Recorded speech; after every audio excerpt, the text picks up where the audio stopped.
You're listening to the Forward Thinking Podcast, powered by FCCS. Tune in for information and inspiration in the areas of leadership, strategic talent management, governance, and risk management, featuring industry experts and thought leaders with forward-thinking interviews and discussions.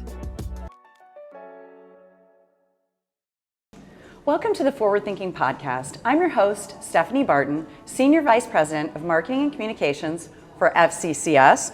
Today, we're trying something a little bit different. We're here at the 2025 Learning Conference in Hollywood Beach, Florida. We just heard from keynote speaker, life coach, consultant, and author Tom Morrison on our favorite topic of the day, AI, be a friend or be a foe. And we're going to dive a little bit deeper into that topic with Tom. Welcome to the podcast. Thanks for having me. You made me sound like a rock star. I love it. Well, you did just perform, so you know you are a rock star in the AI, and you talked about AI, you talked about change management, you talked about kind of why AI. And Right. One of the things that came up earlier at the conference was that people are challenged with too many tasks, not enough people to do the things that are being asked of them, and that ties right into the topic of the use of AI. Yeah, I mean, because you think about it, a lot of people think AI is about job replacement, and it's really not. It's about capacity expansion. So if you've got 10 employees and you could actually do with AI with 7 employees, you don't want to let the 3 go. What you should be thinking of is how do we take the 10 employees and expand their capacity to 140% without adding more hours and stress to their life?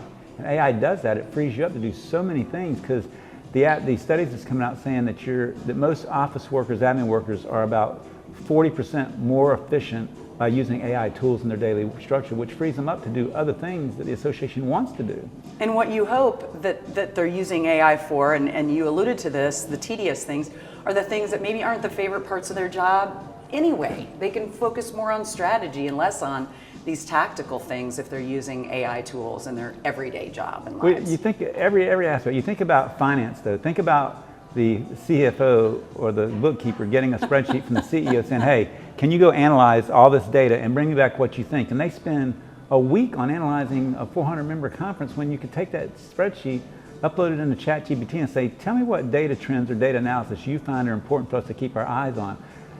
2 minutes later, you've got that report. So Right. It's just phenomenal. And I tell people, think outside the box of what you want to do. It's like having an assistant, a data analysis, a content creator.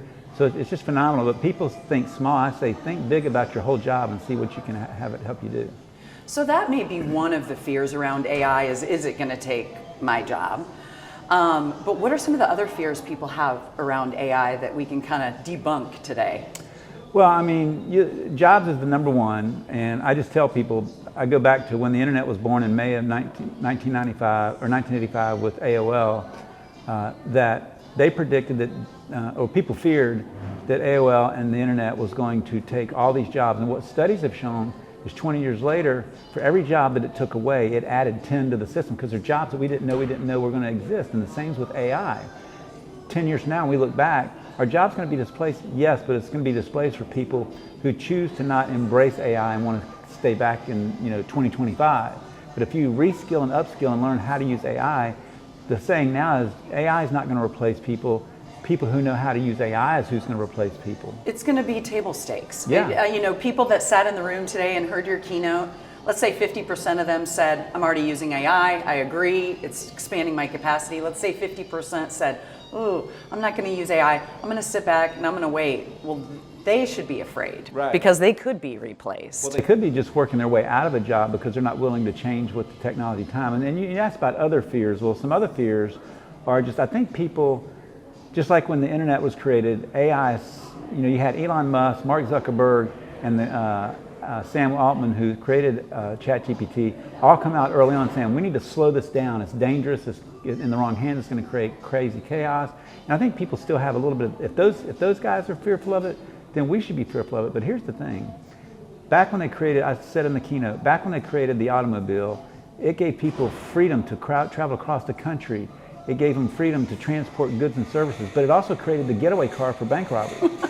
So with every technology shift, there is a downside to it, but that's not what you're going to use it for. So don't not use it because you're scared of what someone else is going to do with it. Think about the possibilities that it can enhance your personal business life to be better and more satisfied. And there are risks around it. I mean, there's always going to be bad guys in every, aspect of our lives. But if you don't even know about it, if you're not even understanding it and you're not even learning it, that's a risk. Because you may not understand how people might use it for phishing. People might use it to take over your accounts. But wouldn't you rather know? Wouldn't you rather understand the technology than Absolutely. not know? Well, the cool thing that a speaker said years ago that I kind of tagged into is having ChatGPT on your side in your phone is like having something that knows everything about everything. And so I even speak to just like people that cook at home. I mean, I've had parents literally go in and say, go to ChatGPT and say, I've got 10 kids and I need a full menu, 2 games, and they're going to be here overnight. What would you suggest? And I got a $500 budget. And it gives you a full plan for all of that. So you can use it for the smallest things to the biggest thing. I've had major companies say, it's kind of like the Farm Credit Association. What questions, you go to ChatGPT and say, as an association for our members in the farming and agriculture industry, what questions should we be asking ourselves strategically about the next 10 years? You're going to get about 20 questions that half of them you probably weren't even thinking to ask. But it knows things at such a deeper and broad level that you don't, because it's got everything about everything in its system. And I think just staying up on all of your knowledge. I mean, it's such a great way to summarize larger pieces. We all know we're all running out of time, and time is a very limited resource. So if you want to stay really up to date on industry news, have it help you. Have it help you keep up to date on industry news, or what's happening in DC, or what's happening with the Farm Bill. It knows everything about everything, so it can help you stay on top in the of last 48 hours, I learned so much about the farm credit industry, because I went in and typed in, what disruptions are happening in the farm credit industry? Tell me how the forecasts look for the farm and agriculture industry. What should farm credit associations be looking to do in the next 5 or 10 years? And within seconds, you got all that answers. Yeah, so when people hear this or they see this video, they're going to go, oh, I should be asking it those questions. Right. Because we don't know everything about everything. Right. We're very limited in our knowledge and the time we have to spend doing research. So when we talk about how it can enhance our capacity, it can enhance our thinking, what are some of the skills and the uniqueness that humans will continue to bring to the workplace that AI is not going to replace? So AI, it's going to be like I said in the keynote. They're predicting that AI could get to what they call artificial generative intelligence, which is basically a human robot, a piece of technology that can think exactly like a human. And they're predicting that by 2035, there's a 50% chance that it'll get to that place. And it's going to get there, but years down the road from what we can see. It may get here faster than we think, but not today. And what humans bring to the table, AI is not good at common sense. It's not good at variable change, because AI gets its information and its answers from the algorithms and the data input that's been given it. Well, that's finite. Humans have this unlimited ability to think past that through common sense and variable change. And so that's what they're going to bring to the table. Everyday monotonous administrative tasks should be given to an AI technology, and you focus on relationships, relationship building, and the things that connect with with an individual, because AI does not do that. Stay curious, stay creative in your thinking. Right. Think about strategy. Think about eliminating, things from your job that you don't want to do. And the thing that I love about AI is I feel like, as a marketing communications person, I no longer ever start with a blank page, because I don't have to anymore. You're talking to a no blank page. I go in and I say, write me blank on this, and it gives me. And I tell people, when you do ChatGPT or any of that, it's not the gospel. It's not an end all, because about 85% of it's going to be on the money, but about 15% is it didn't know quite the answer, so through what it's learned, it makes up an answer. So that's why legal documents, financial stuff, you always have to double check your word. The human's got to have the last say. So how, you talked about relationship building. How do you kind of manage automation, AI, technology with that human touch and that human component that's still so important to farm credit customers? How do you balance that?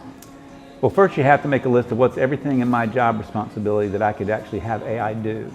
Because what that's going to do is immediately free up the bandwidth. I noticed on one of the cards in there when they did their learning sessions, their breakouts, lack of bandwidth was a huge issue. So what you can first do is to take, because we all suffer from stress. We got too much to do in too little time. And so by using AI and getting rid of those administrative monotonous tasks, that stress level goes down because now you have confidence, you have the time, and you can put focus on, say, you know what, I think I'm going to call 5 customers a day for the next 30 days and hit all my customers and just have a personal conversation with them. Under right now, with lack of bandwidth, that's impossible. Right. Because you reach 3, 2, you leave voicemails, they have to call you back in the next day. So it's just this never-ending process of not getting to everybody. So that's what it does. First of all, it just frees your space up, mental space and time space, to have those conversations in general. To make those actual human connections versus being behind your laptop, crunching data, reading analysis, looking at industry news. Now you can actually be out with your customer and you can take what you learned from AI and give those tips and those tidbits to your customer to build their knowledge. What's really cool about AI is humans. Everybody talks about the human touch. We are built in our souls and DNA to be personally, physically connected emotionally. And if that wasn't the case, back in COVID when we went to, I had consultants say, virtual meetings are going to dominate. We're going to get what we've finally been waiting for. Virtual meetings, no one's going to come to meetings, or it's going to have a big impact. And after about 6 months of COVID and virtual meetings, people are like, where's the real meetings? Where are we going to get back? How can we and kill these I virtual think AI and robotics is a step even down from that, because people I wouldn't sit here with a robot and talk, because they have no compassion, empathy, and ability to connect them with common sense and stuff. So I think that's where the human touch is. A customer is always going to want to eventually get to a customer and have a conversation about their needs. What is one step you would tell people do today? Tell our listeners, what should they do right now today after they get done listening? The number one thing you need to do is, if you don't have it, do the $20 paid version of ChatGPT and start using it every single day. Pick one thing you're going to put in there, because what's going to happen is it's going to be this newfound toy, and you're going to want to use it for a ton more. You won't just use it once a day, you'll use it for a lot of days. You know, little things, even parenting. Tell me what the big struggle with 13 to 15-year-olds when you're making that transition as a teenager. It can help you understand who you're trying to parent, your spouse, anything. I mean, heck, I'm a guy. Go out to ChatGPT and say, give me an idea for a date in Nashville, Tennessee, where I live. I got this much money to spend. If you can't find a good date in Nashville, Tennessee. Right. So, it gives me ideas to take my wife on to do things. But it's like remember, everything about everything exists in that. So it's going to always give you an answer that you can relate with. Another thing that I think that it would be great for Farm Credit is if they have to have a critical conversation with the customer. Yeah. You know, don't use it verbatim, but have it give you some talking points. How can I talk through a distressed loan with the customer? What are ways I can be empathetic to the customer but still get this business done? You know, let it prompt you and help you with difficult conversations with a teenager or with the customer. Well, you know, I've had to do those, you know, hey, you haven't paid your dues in 6 months. We need to look at, you know, either suspending your membership or moving forward if you pay.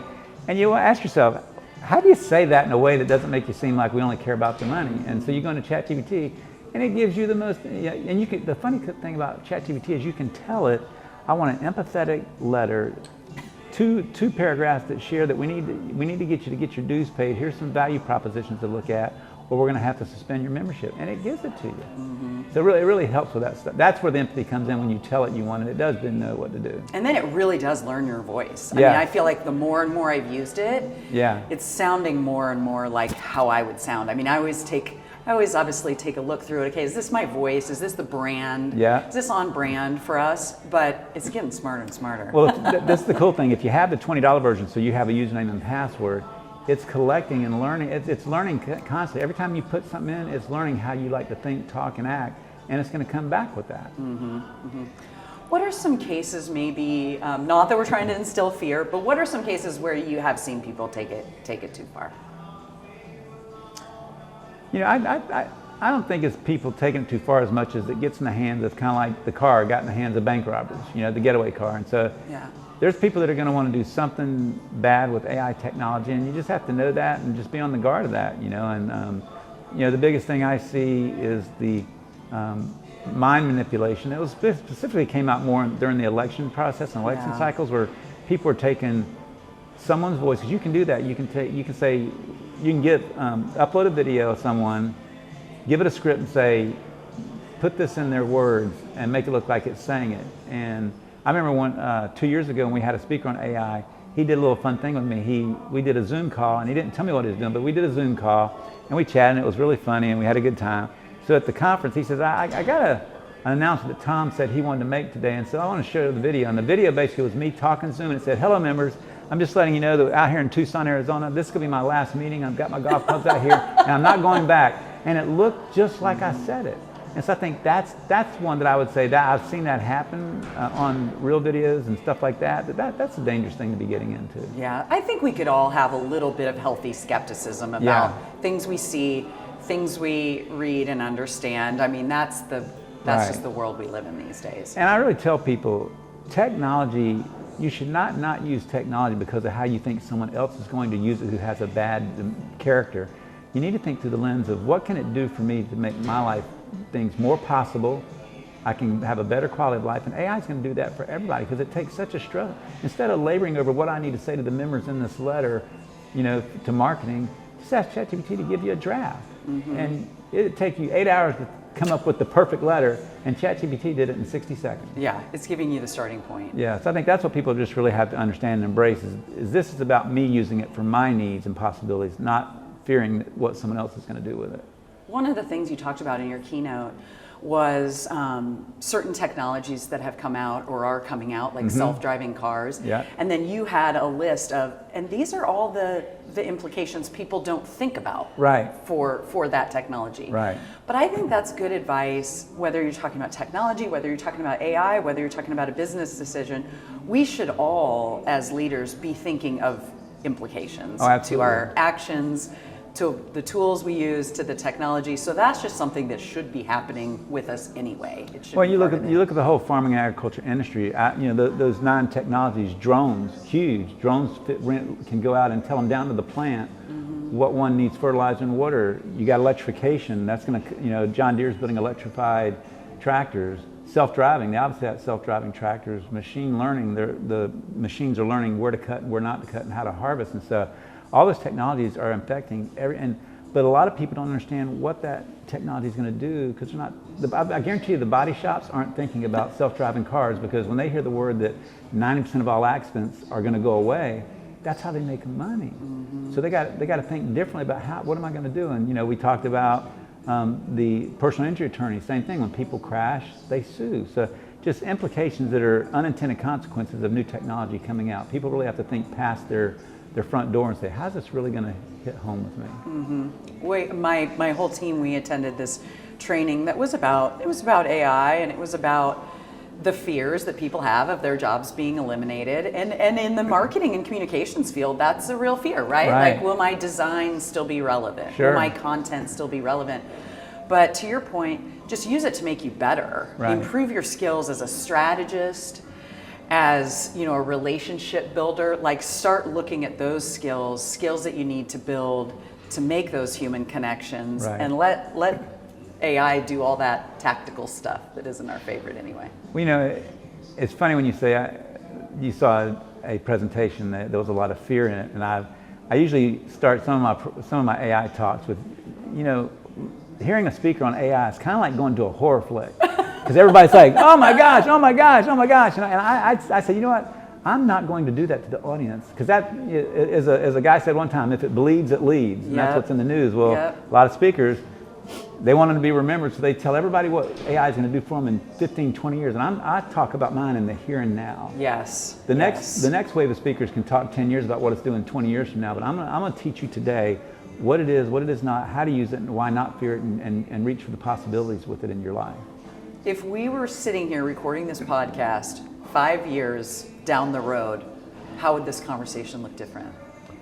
Oh my gosh, because as we saw, OpenAI went from 0 users to 100 million users every month in 2 months. And so I think it's going to be remarkably different, and I think even 5 years from now, we don't know what we don't know yet. We know what's capable now, and I think it's going to be great stuff, but I think there's going to be even newer stuff that's going to be happening with AI and just technology in general in the next 5 years. And for the good, I mean, everybody's trying to make technology to be more competitive, to bridge the gap, the labor shortage gap, which, as I said in the keynote, we're just the front end of the labor shortage. It's only going to continue to get worse the next 10 to 15 years because there's not enough people. And so using technology to automate and augment and learn so that you can grow 5 or 10% a year like normal businesses would back in the day with human labor. Now you're going to be able to use it with a combination of blend of human labor and AI and automation. Yeah, and there's going to be hundreds plus people that sign up for ChatGPT today because you just told everyone in the session that's the thing they should do. And I should have said, look, here's my Facebook account. Thank me when you're done. Yeah, exactly. Well, Tom, as we wrap up, what is a piece of forward-thinking advice you would give to our listeners today? So knowing that your members are, they're associations that do credit and insurance and that kind of stuff, but they still run associations, and our association has grown 22% year over year for the last 20 years at 4,000% in net reserves. This has freed us up to do incredible things for our members from a financial standpoint. And so I've written about that, continuously blog on it, because when I got into association management, people that had done successful things that sewed into my life helped me get to where we are and be successful. And so I tell everybody, go to tommorrison.biz, B-I-Z, and just go to the blog post. There's blog posts going back a couple of years that touch on, my most recent blog post released yesterday was so amazing. It really unpacks the 4,000% growth and how we've done it. But and then I also have a great resource of me and a friend of mine who is a vendor for associations, and it's called propfuel.com. We do a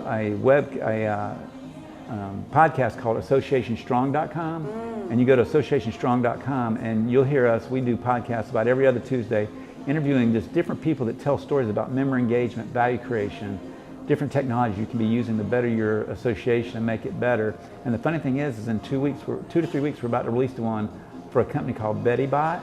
They're the AI, they're the ChatGPT of associations. They were created as a closed-end model, so associations can have their own closed-end model of information, so their members can type in and learn from it and stuff. And I just learned the other day that it's in 140 languages, so if someone in Spanish types in a question in Spanish, it answers back in Spanish. Oh, that's Dutch, fantastic. I mean, just everything. So it's really, so that would be some resources. I'd say we've really written on some really good stuff about the success that we've had, and and I've only got 4 staff.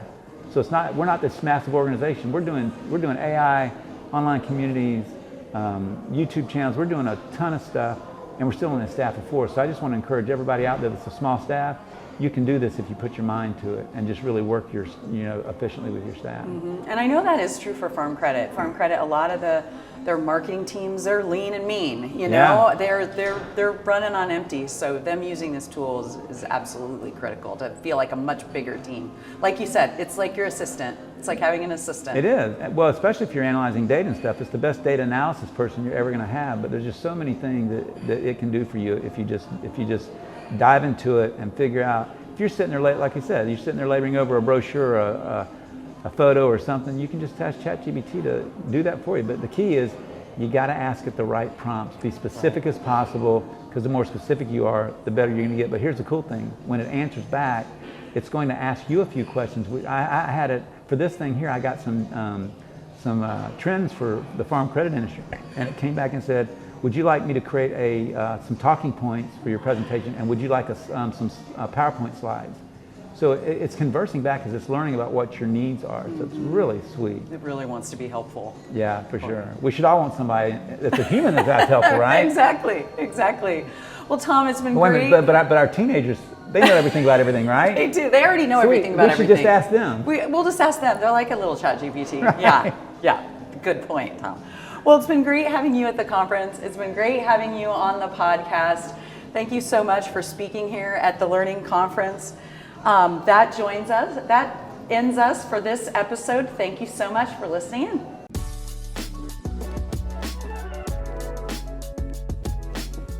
Thank you for listening to the Forward Thinking Podcast, powered by FCCS. Tune in every other Friday for more information and inspiration to get you forward thinking.